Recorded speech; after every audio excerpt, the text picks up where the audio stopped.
What if I told you that failure is an integral part of your entrepreneurial journey? You see, as an entrepreneur, you have a vision. You usually have a set of targets or goals, and you have an idea that kind of keeps you awake most of the time. An idea that drives you to build a team to either exploit an opportunity or to fill an existing gap in the marketplace.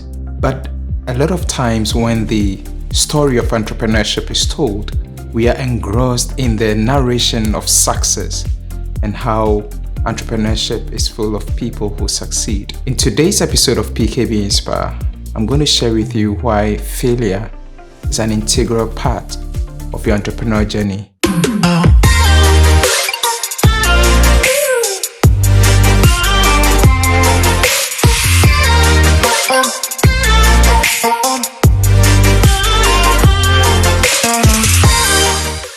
Sometimes you get to a point of inflection where you feel beaten down, you feel discouraged, and you have nowhere to go, nowhere to turn. Either in your personal life, in your life as a business owner, or you're just starting out as an entrepreneur. You get to that point where you feel there is no hope, and you feel that you have failed, not just yourself, but society at large. This is commonplace in our existence as human beings. This feeling of failure comes about as a result of some personal goals that we set for ourselves, for which we are unable to reach. Sometimes it's society that places expectation on us. It could be from our family, from our institutions like school, where the pass mark is perhaps 90% and you score 50%. When all these targets are unmet, there's that feeling of inadequacy, that feeling of failure. You feel as though you have failed yourself, you feel that you have failed your parents, you feel that you have failed society. This feeling of failure is real and can leave you immobilized. You feel like not continuing on the journey anymore. And if you don't take care, it can lead to various forms of depression. I'm here to share a story of my personal journey with you and how you can turn failure around for your good. As ubiquitous as failure is, it is still quite a complex topic to discuss or to share. You see, failure actually depends a lot on the context. It depends on the subjective goals of the individual, the society, the institution, and so forth. So in reality, failure cannot truly be defined without a specific context.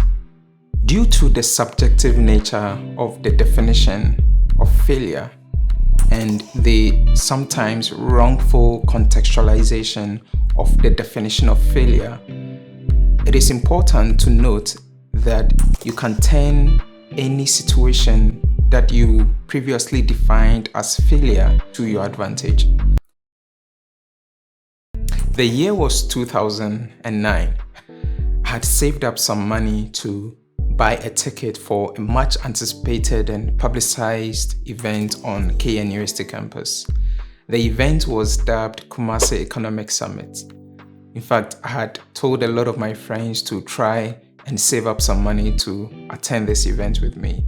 And the event was organized by the Social Enterprise and Empowerment for Development. Kumasi Economic Summit had various speakers who shared their experiences on various topics on entrepreneurship, business management, marketing, and so forth. What stood out at Kumasi Economic Summit was that the organizers had these ideation sessions where participants were grouped randomly to form teams to identify problems in Kumasi, proffer solutions to those problems, and do an elevator pitch. I was part of this fantastic group that came up with an idea The whole idea, we called it at the time Osei Kiddie World. For those of you who know Kumasi, you would know that when we talk about Osei, it also means Kumasi. So we came up with the idea called Osei Kiddie World. The idea was to build a recreational park for kids in Kumasi. This was because a lot of the parks that we had in the city were non-functional. So we said that we're going to create a recreational park for kids in the Kumasi metropolitan area. We of course did some rough estimations, did some initial sketches or drawings during the brainstorming sessions. And I remember the kind of zeal, the zest, the enthusiasm that we had as a team, as a group. During the elevator pitch session, myself and my very good friend Rick Ochre presented on behalf of our team. So we did the elevator pitch on behalf of our team. And lo and behold, we of course won. We won the elevator pitch. Amongst, I think, was it 10 groups or so, we won. The entire concept was to put a smile on every child's face. That was the vision that we had at the time of the elevator pitch. Fast forward a few weeks, some of us decided to pick this idea up and try to make the idea happen. I still remember my good friend Rick Ochre and myself decided to form a non-profit that would champion this vision that we had. Eventually, we had a third co-founder, my very good friend Stylish Amankwa. And so the three of us became co-founders, and we decided to register a non-profit which eventually will be called EVOLV Africa. And I'll come back to the EVOLV Africa journey pretty much soon. We formed an organization. At the time, we were just a group. So we used to meet on a weekly basis. And the idea of Osei Kiddie World metamorphosed into what became Dream Africa. The vision had grown from a localized playground that we wanted to build for kids to building several of such recreational centers for kids across the continent of Africa. And so the vision had metamorphosed into what we call Dream Africa, because that became our dream. The passion was there, the energy was there. We were young, we were students at the time. I think I just got into my sophomore year, and we just wanted to make this work. And we wanted to see the playgrounds built. Kiddie World eventually became a very strong, informal organization on KNUST campus. So far so good, right? You're enjoying the story. It looks like everything is going to work out. Just stay tuned. We built a team around the Kiddie World dream. And by the time we named the vision Kiddie World, we had also moved a step further. We said that we wanted to build a replica of Disney World in Africa. And this was the vision that we had. It was so strong. We managed to bring very young, talented people across various departments of KNUST.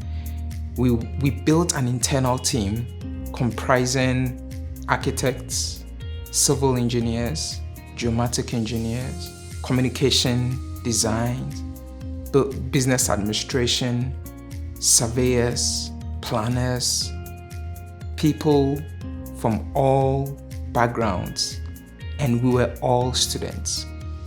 We got the team to start build construction teams, so teams that will do reconnaissance of potential sites, teams that will do the initial marking out of the site, teams that would do the architectural and engineering drawings, teams that would tell the story. So we had storytellers who had already began research into folk tales and folklores to come up with ideas of how to market the kiddie world.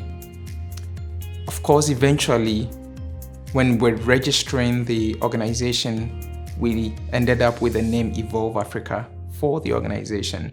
And this was because the Dream Africa that we had in mind was already taken. So I remember Dr. Christopher Jekumhine, during the brainstorming session with myself and Rick and a few other members of the team, he came up with a fantastic mnemonic, which was EVOLV. So the EVOLV Africa is actually a mnemonic that we came up with during the brainstorming session. The mnemonic EVOLV Africa stood for entrepreneurs with vision, organizations, and leaders with valor. That was the entire vision that we had, that we culled into this fantastic mnemonic. EVOLV Africa was bigger than any of us. The dream and the vision that we had, and we could tell at the time where some of us were 20 years at the time, 19 years at the time, some were 21. We were really young students, but we knew that this vision that we carried was bigger. That was the goal. The vision was the ultimate goal. And we knew we had to work towards getting this goal done. Together with the team, EVOLV Africa grew, and we worked tirelessly to make this dream happen. Myself, Rick, and Stylish, we went to see the late Efokojo Maugbe, who at the time was the executive director of the National Theatre of Ghana. He has authored so many plays and books. I think The Chest of a Woman is one of the notable works of the late Efokojo Maugbe. And at this meeting, immediately we shared the vision with him. He was on board. He became our patron, and we were able to establish a very meaningful relationship with him. We actually invited him to speak at our conferences on KNUST campus, for which he gladly honored. We realized that in order to build recreational centers or recreational park for kids, we needed money. We needed a hybrid business model from just a purely non-profit organization to kind of have an SBU that would be able to generate some form of income that will support our activities. We soon realized that in order for us to be able to carry out this vision, we needed to establish an SBU that was income generating in order to support the dream that we had. And so the mission metamorphosed and became kind of a hybrid of building these amusement parks for kids, as well as training young people in business, entrepreneurship, and also preparing them for the career after school. The first time we felt like we had failed was when we decided to organize the Youth Entrepreneurs Forum. This was in 2010. We went through a lot to organize this event. This was because typically as students, we did not have much resources. And at the time, it was not really common for people to just organize such events on campus. I remember trying to get the KNUST Law Auditorium had just been built, and it was quite new. I think the capacity was between 300 or 400, I think. And so we did our best and we booked that auditorium. The whole idea was to sell as many tickets as possible, bring young people in, get them trained, get them exposed to the world of work, the world of entrepreneurship, and so forth, to really stimulate their creative thinking and to kind of propel them to starting their own businesses while they were students. We're very clear on what we wanted to achieve with the Youth Entrepreneurs Forum. It was challenging getting students to buy tickets. We put in our own resources. A lot of us sacrificed our pocket money. Mind you, we had written over 20 letters for sponsorship to corporate organizations to sponsor this event, but none of them replied, and none of them that we tried to see in their various establishments even gave us a listening ear. So we still went out ahead. We said we're not going to be stopped by the lack of corporate sponsorship. We did everything we could. On the day of the event, we had only sold 110 tickets, and the auditorium, like I mentioned, had a capacity of 350 to 400. So right off the bat, we knew that we had failed. On the day of the event, I could tell from the demeanor of some of the team members that they felt they hadn't really done enough to get us going as far as revenue was concerned. We knew that on the day of the event, we had failed to meet the target. And this is the exact definition that I explained to you from the beginning of this video, that you usually have a target, and whenever you fall short of the target, you feel that you have failed. Society tells you have failed. You tell yourself you have failed, and institutions will tell you have failed. At that instance, that was the feeling on that day. And I remember myself, the leadership of EVOLV Africa, we had to give a lot of motivation to our team. In fact, some of the team members were also on the same wavelength as the leaders, and we kind of championed and we motivated the team to focus on the event on that day. Although we have failed, theoretically, we had a target to fill the auditorium, and we couldn't even meet that target halfway. So theoretically, we had failed. But after the event, a lot of the feedback, in fact, more than 90% of the feedback we had received from the attendees of the Youth Entrepreneurs Forum was so encouraging. We had lots of students who told us after the event that they wanted to be part of EVOLV Africa because of Youth Entrepreneurs Forum. We had students who, after that conference, started their own businesses on campus and were doing exceptionally well. So you see, this is what I meant from the beginning about context. Without receiving this feedback from the attendees, we probably would have beaten ourselves up that we had failed. But did we really fail? Remember, we had a target, we did not meet that target. At the time, that was our priority. But then once we began getting that feedback, we reprioritized and we said we created an impact. We had left indelible memories in the minds, in the hearts, and in the lives of the students who attended our event. And that for us is how we're able to view that failure so differently from the perspective of the attendees. Maybe you're watching this video and you feel that you have failed. Sometimes all that it takes is context. You need to stop beating yourself up because you did not meet that target, and begin to see whatever effort you put into achieving that goal. Begin to see it from the perspective of either the recipients, the perspective of the bystanders who probably gleaned a lesson or two from your effort. Sometimes it's not really just about you, it's about the people around you. They may glean a lesson or two from your failure, and they become better people as a result of the effort that you put into attaining your goal. That was the first lesson that I learned. Context and perspective can get you to overcome that feeling of failure.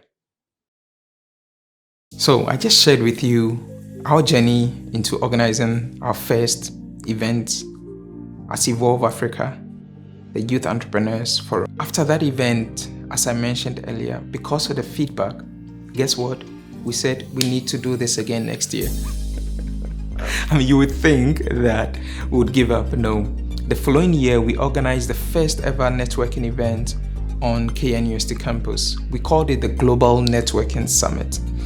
At this event, the whole idea was to expose students to how they can build their social capital and how they can leverage the diverse backgrounds of students on campus to form meaningful teams or organizations or even companies. In other words, you are most likely to find the most competent, passionate co-founder while you're a student. So the Global Networking Summit, we managed to again secure the College of Science auditorium.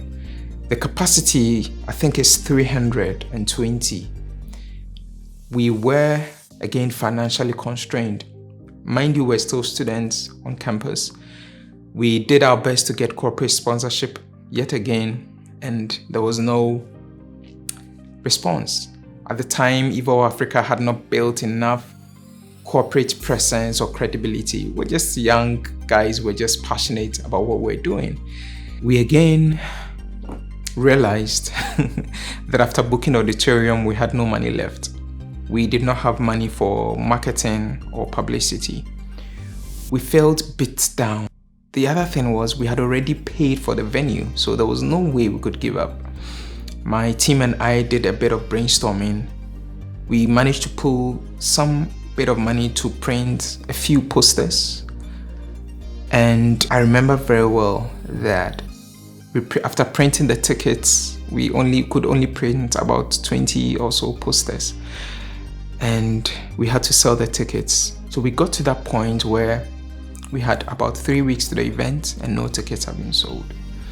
To fast forward, we came up with very ingenious ways to sell tickets. I remember I was a teaching assistant at the time on campus. So after work, I would go to knock from door to door in the various halls of residence. I would go and pitch this event, trying to convince students that social capital is the new currency. And the first day, second day, third day, in fact, the first few weeks was tough. Students complained that the tickets were too expensive, and most of them were completely apathetic, and they basically didn't care. But I paid particular attention to students who were interested in the event, but for some reason felt that they could not pay outright the full amount. So I came up with a very simple idea where I created a table in Excel. Whenever I met someone who was interested, I would tell them, oh, you can pay in installments. You have about two weeks or 3 weeks. At the time was, I think, 3 weeks to the event. You could pay 50 pesos every day. So every day I'll come to your hall and collect 50 pesos. Like what we call in our local microfinance industry, like a susu kind of thing. So I'll have their name, your name there, and then I'd created, a table for the daily collection. So every day I would go around, and that was what I was doing. I'll go around, collect 50 pesos, towards the event every day after work. I'll just go from hall to hall, from room to room, from Indies Hall to Africa Hall to Conti to Katanga, go through these halls to collect 50 pesos. And I shared this idea with my team. And lo and behold, on the day of the event, we filled the auditorium. This brings me to my lesson number 2. Each time you fail at something, you got to push. You got to make sure that you don't give up. Because in the second try, you become better. You're able to, bring the lessons from the previous failure, and then you become better at it. So in this second event, which was the Global Networking Summit, we filled the auditorium. The speakers were fantastic. The experience we gave them, were the first organization on campus to customize business cards for all the over 300 attendees of the event. So the Global Networking Summit was a success in itself because we had attempted a first event for which we had failed quite miserably, and we improved on the Global Networking Summit as a result. Do not give up at the first instance of failure. You try, you push, you learn your lessons, and you become better, and you get an improved outcome. I guess some of you are wondering, where are the recreational parks that EVOLV Africa wanted to construct or to build? That's a very legitimate question. And that brings me to the third instance where we had failed. You see, while we're organizing all these events, we had our architectural and design teams already building some designs. And so what we did was to send our planners to the dilapidated, rejected, unused children's park around the Amokum roundabout. So our team went there, we took some measurements, we identified the topography of the space and the vegetation, the location, and the architectural team came up with these preliminary designs to use that place as our first site for the recreational park. Of course, we wanted the support of the community. We had planned to see the Otumfuo to get his permission to get the land, that space, and to refurbish and renovate the whole place. The land at the Amokum roundabout is already earmarked as Children's Park. We actually call it Children's Park, but now there are a lot of squatters and it's completely not used. So we came up with very beautiful designs and so forth. But as time went on, we were hit by the unexpected passing of our key patron, and that kind of hit us hard when we lost Efokojo Maugbe.